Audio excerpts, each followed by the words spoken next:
Michael Dlamini, sebenza iSabiba. I am also driving projects around iSabiba. Come up with projects and then the implementation nokuwa coordinate ukuthi asebenza ngendlela right. iSabiba inhlangano nje enzele ukuthi i-uplift especially the business people around Daveyton. But as time goes, then sasesihlangana ne-Department of Social Development yasiyeza isebenza kanye nathi, then sasesenza i-NPO ebizwa ngokuthi Development Center. Development Center ibe yi-center ukuthi sikwazi ukuthi si-assiste i-community ukuthi ikwazi ukuthi igrowe.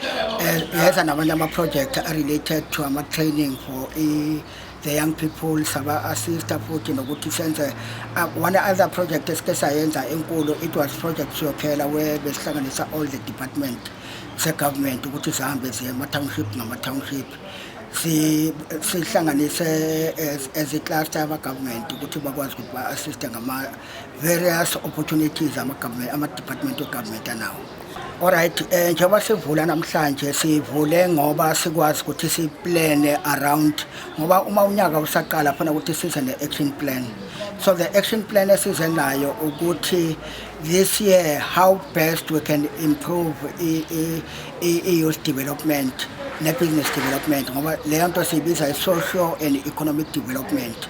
So the social part ukuthi sibe ne-job center where a lot of youth will come bazo apply for imisebenzi. But on the economic part sifuna ukuthi senze i-distribution ukuthi all the businesses si-empower ama-distribution center, si-empower even the retailing sector like ama-spaza shop kanye nama-hawkers ukuthi bakwazi ukuthi bathengise ama-product at the very same time siba-assist ukuthi ba-train, and with the blessing of i-Coca-Cola as well as a partner.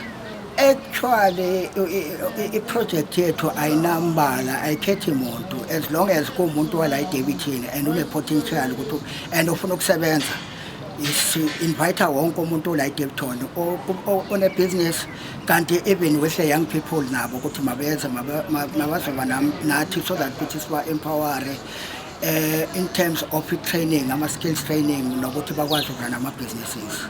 So with for the social part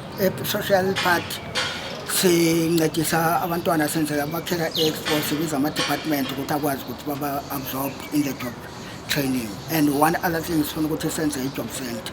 Alright, la sikhona we are station sinama-center ayi-2. One ile la eDaveyton sila eMadudeni, siseduze la eMadudeni eduze nase-production center. eThwathwa sinendawo ebizwa iThwathwa Business Hives, kulapho abantu mabafuna ukuza ngenyawo kula bangasithola khona. Kodwa uma bafuna ukusithola futhi ngamanye ama-platform kahle hle into esina zonikeza i-cellphone number yami ukuthi abantu bangakwazi ukuthi basifonele. Inamba yakhona is 065 955 1157, kulapho abangasithola khona.